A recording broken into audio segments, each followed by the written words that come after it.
Assalamualaikum warahmatullahi wabarakatuh. Kembali lagi di channel saya. Pada video kali ini saya akan melanjutkan pembahasan terkait soal SJT ya, atau soal situasi kerja sederhana. Pada bagian yang ke-10 ini saya akan membahas 15 butir soal sebagai gambaran Bapak Ibu ya.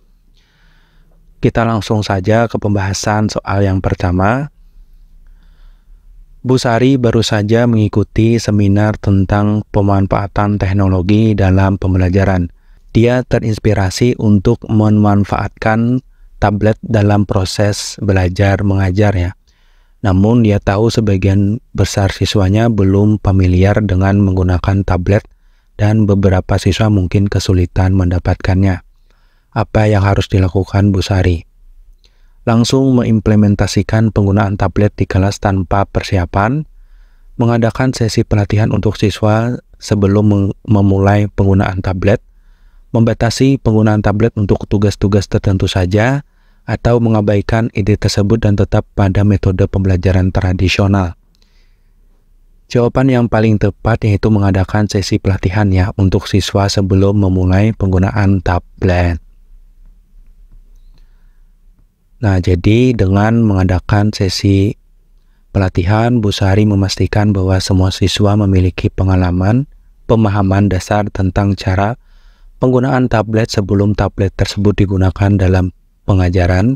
Hal ini mengurangi hambatan belajar dan memberikan kesempatan yang sama bagi semua siswa untuk memanfaatkan teknologi tersebut. Lanjut ke soal yang kedua. Pak Doni membagi kelasnya menjadi beberapa kelompok untuk diskusi. Salah satu kelompok tersebut selalu bermasalah karena salah satu anggotanya tidak pernah berkontribusi dan sering terlambat. Apa yang harus dilakukan Pak Doni? Memberikan sanksi kepada siswa yang bermasalah, mendiskusikan masalah ini dengan kelompok dan mencari solusi bersama, mengganti anggota kelompok yang bermasalah dengan siswa dari kelompok lain, atau mengabaikan masalah dan berharap kelompok tersebut dapat menyelesaikannya sendiri. Jawabannya yang paling tepat yaitu mendiskusikan ya masalah ini dengan kelompok dan mencari solusi bersama. Jadi diskusi dengan kelompok memberikan kesempatan kepada siswa untuk mengungkapkan perasaan dan pandangan mereka serta mencari solusi bersama yang dapat memperbaiki dinamika kelompok dan meningkatkan kerjasama antara anggota kelompok ya. Lanjut ke soal yang ketiga. Dalam pembelajaran tentang sirkuit listrik, Pak Budi memiliki alat peraga berupa rangkaian sirkuit ya. Saat akan digunakan, dia menemukan bahwa alat peraga tersebut rusak. Apa yang harus dilakukan Pak Budi? Membatalkan pembelajaran dan menggantinya dengan topik lain, mengajak siswa untuk mencoba memperbaiki alat peraga bersama-sama, menggunakan metode ceramah untuk menjelaskan konsep tanpa alat peraga, meminjam alat peraga serupa dari guru lain atau ruangan lain. Jawaban yang paling tepat yaitu meminjam alat peraga ya, yang serupa dari guru lain atau ruangan lain. Nah, jadi dengan meminjamkan alat peraga yang serupa, Pak Budi dapat melanjutkan pembelajaran tanpa gangguan signifikan dan memastikan bahwa siswa mendapatkan pengalaman belajar yang praktis mengenai sirkuit listrik ya. Lanjut ke soal yang keempat. Bu Rina menemukan materi pembelajaran online yang sangat bagus dan relevan dengan kurikulum. Namun, situs tersebut membatasi akses hanya untuk guru dan tidak dapat dilihat oleh siswa. Apa yang harus dilakukan Bu Rina? Mencetak materi tersebut dan membagikannya kepada siswa, memberikan ringkasan dari materi tersebut tanpa memberikan sumber aslinya, membeli akses untuk seluruh kelas agar siswa bisa mengaksesnya, atau mencari sumber lain yang serupa namun lebih terbuka untuk umum, untuk siswa ya, agar bisa diakses siswa ya. Nah, jadi jawaban yang paling tepat adalah ini ya, mencari sumber lain yang serupa namun lebih terbuka untuk siswa. Jadi semua siswa bisa mengakses, tidak hanya guru. Nah, jadi dengan mencari sumber lain yang serupa dan lebih terbuka, Bu Rina memastikan bahwa semua siswa memiliki akses ke materi yang berkualitas tanpa hambatan. Soal yang kelima, Pak Andi menerima kritik dari orang tua siswa yang merasa metode mengajarnya terlalu cepat dan anaknya kesulitan mengikuti pembelajaran. Apa yang harus dilakukan Pak Andi? Membela metodenya dan menjelaskan bahwa banyak siswa lain yang tidak memiliki masalah. Mendengarkan kritik tersebut dan mencoba menyesuaikan kecepatan mengajar di kelas. Mengundang orang tua untuk menghadiri kelas dan melihat langsung proses pembelajaran. Mengabaikan kritik tersebut karena merasa metodenya sudah sesuai dengan standar. Jawaban yang paling tepat menurut saya yaitu mendengarkan kritik tersebut ya, dan mencoba menyesuaikan kecepatan mengajar di kelas. Nah, jadi dengan mendengarkan dan berupaya menyesuaikan kecepatan mengajar, Pak Adi menunjukkan komitmennya untuk memenuhi kebutuhan semua siswa dan berkomunikasi dengan orang tua untuk meningkatkan pengalaman belajar siswa. Lanjut ke soal yang ke-6. Bu Dinda ingin memanfaatkan media sosial sebagai platform komunikasi tambahan bagi siswa, namun dia tahu ada potensi gangguan privasi dan distraksi ya. Apa yang harus dilakukan Bu Dinda? Membuat grup kelas di media sosial dan mengundang semua siswa, menggunakan platform khusus pendidikan yang terpisah dari media sosial pribadi, mengatur aturan ketat tentang interaksi di media sosial untuk keperluan kelas, mengabaikan ide ini dan tetap berkomunikasi melalui metode konvensional seperti email atau pesan singkat. Jawabannya yang paling tepat menurut saya itu menggunakan platform khusus pendidikan yang terpisah ya dari media sosial pribadi. Nah, jadi menggunakan platform khusus pendidikan memastikan bahwa komunikasi antara guru dan siswa tetap profesional dan mengurangi potensi gangguan privasi dan distraksi yang mungkin muncul jika penggunaan media sosial pribadi. Kita lanjut ke soal yang ke-7. Sebuah sekolah memutuskan untuk mengganti buku ajar. Bu Amelia, seorang guru bahasa Indonesia, baru saja menyelesaikan pelatihan intensif untuk buku lama dan belum familiar dengan buku baru. Apa yang harus dilakukan Bu Amelia? Tetap menggunakan buku lama dan mengabaikan keputusan sekolah, meminta tambahan waktu sebelum mengimplementasikan buku baru, segera memulai penggunaan buku baru sambil belajar di sela-sela waktu luang, atau mengajukan protes ke pihak sekolah atas penggantian buku tersebut. Jawaban yang paling tepat yaitu segera memulai penggunaan buku baru ya, sambil belajar di sela-sela waktu yang luang. Nah, jadi dengan segera memulai penggunaan buku baru, Bu Amel menunjukkan komitmennya untuk mengikuti kebijakan sekolah sambil mempersiapkan diri dengan baik untuk memberikan pengajaran yang berkualitas bagi siswanya. Soal yang ke-8, Pak Johan mengajar materi fisika yang cukup sulit. Beberapa siswa datang kepadanya mengungkapkan kesulitan mereka dalam memahami materi tersebut. Apa yang harus dilakukan Pak Johan?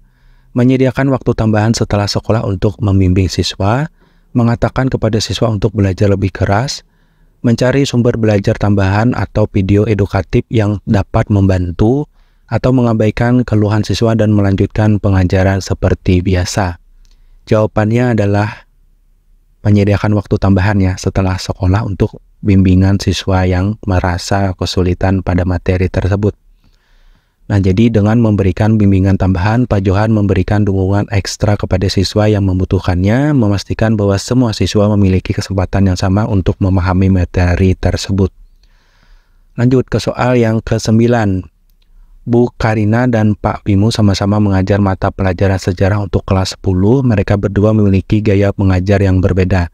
Beberapa siswa merasa bingung karena perbedaan pendekatan ini. Apa yang harus dilakukan Bu Karina dan Pak Bimo?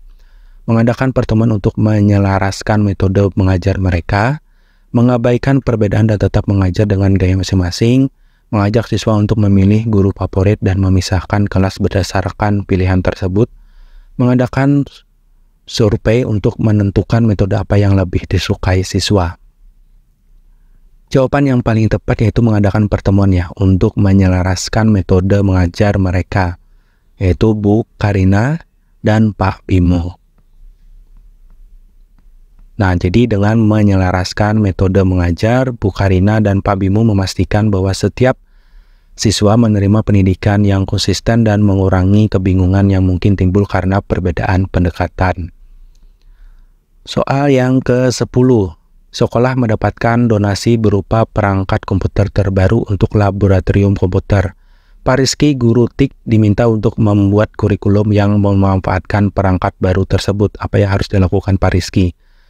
Mengimplementasikan software dan aplikasi terbaru tanpa pelatihan terlebih dahulu, mengadakan pelatihan bagi guru dan siswa sebelum menggunakan perangkat baru, tetap menggunakan software lama karena sudah familiar dengan itu, menjual beberapa perangkat untuk mendanai kebutuhan sekolah lainnya. Jawaban yang paling tepat yaitu mengadakan pelatihan ya bagi guru atau siswa sebelum menggunakan perangkat baru.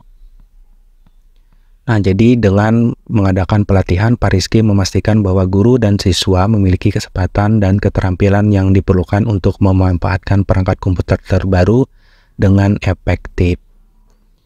Lanjut ke soal yang ke-11. Seorang orang tua siswa mengeluh bahwa anaknya mendapatkan nilai rendah dan merasa bahwa pengajaran Bu Sinta kurang memadai. Apa yang harus dilakukan Bu Sinta? Membela metodenya dan menyalahkan siswa karena tidak cukup belajar, menemui orang tua untuk mendiskusikan potensi dan tantangan yang dihadapi oleh siswa, mengabaikan keluhan dan melanjutkan pengajaran seperti biasa, menawarkan les tambahan di luar sekolah dengan bayaran.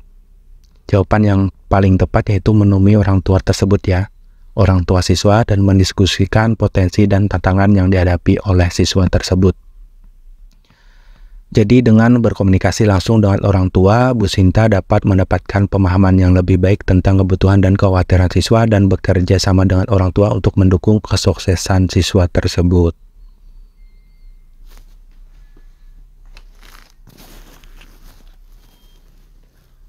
Lanjut ke soal yang ke-12. Pak Adi menemukan platform belajar online yang menawarkan materi menarik dan interaktif, namun platform tersebut memerlukan biaya langganan yang tidak sedikit. Apa yang harus dilakukan Pak Adi? Membiayai langganan dengan uang pribadi untuk kebaikan siswa, merekomendasikan platform tersebut kepada kepala sekolah untuk mempertimbangkan langganan, mengarahkan siswa untuk mendaftar secara individu dan pembiayaannya sendiri, atau mengabaikan platform tersebut dan mencari sumber belajar lain yang gratis. Jawabannya yang paling tepat yaitu merekomendasikan ya platform tersebut kepada kepala sekolah untuk mempertimbangkan langganan. Nah, jadi dengan merekomendasikan platform kepada sekolah atau kepala sekolah, Pak Andi memberikan kesempatan bagi sekolah untuk mempertimbangkan investasi yang dapat memberikan manfaat bagi seluruh komunitas pendidik. Lanjut, kita ke soal yang ke-13. Pak Dani ingin menggunakan video edukatif, salah satu metode penyajian materi, namun dia menyadari tidak semua siswa memiliki akses internet yang memadai di rumah. Apa yang harus dilakukan Pak Dani?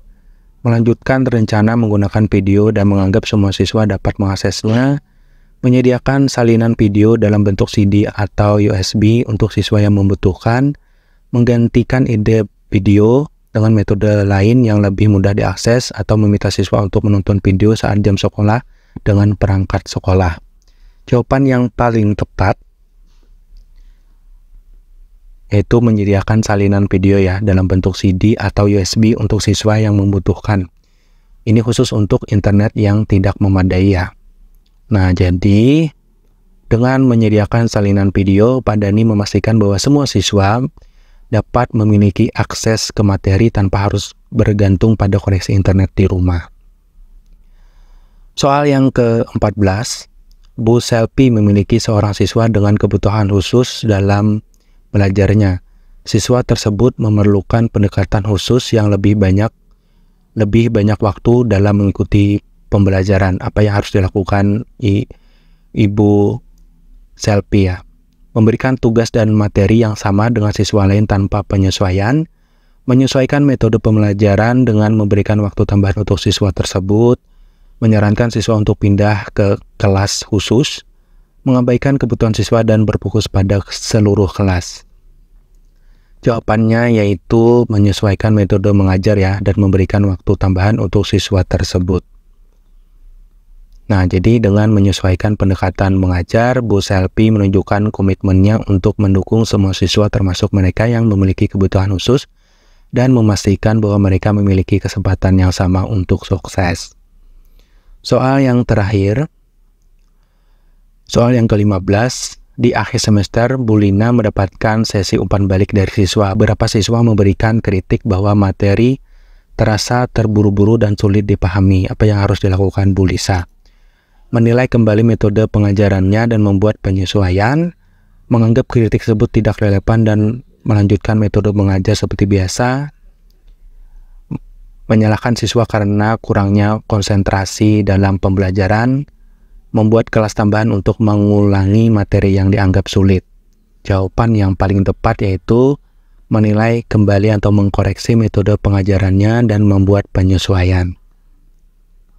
Nah, jadi dengan mempertimbangkan umpan balik dari siswa dan membuat penyesuaian, Ibu Lina menunjukkan komitmennya untuk meningkatkan kualitas mengajar dan memenuhi kebutuhan belajar siswanya. Demikian Bapak Ibu untuk 15 pembahasan soal situasi kerja sederhana atau soal SJT untuk Bapak Ibu yang akan mengikuti seleksi P3K Guru tahun 2023 formasi khusus ya untuk P2 dan P3. Semoga bermanfaat dan bisa memberi gambaran dan sukses kepada Bapak Ibu semua yang akan melakukan tes seleksi. Terima kasih dan saya akhiri. Assalamualaikum warahmatullahi wabarakatuh.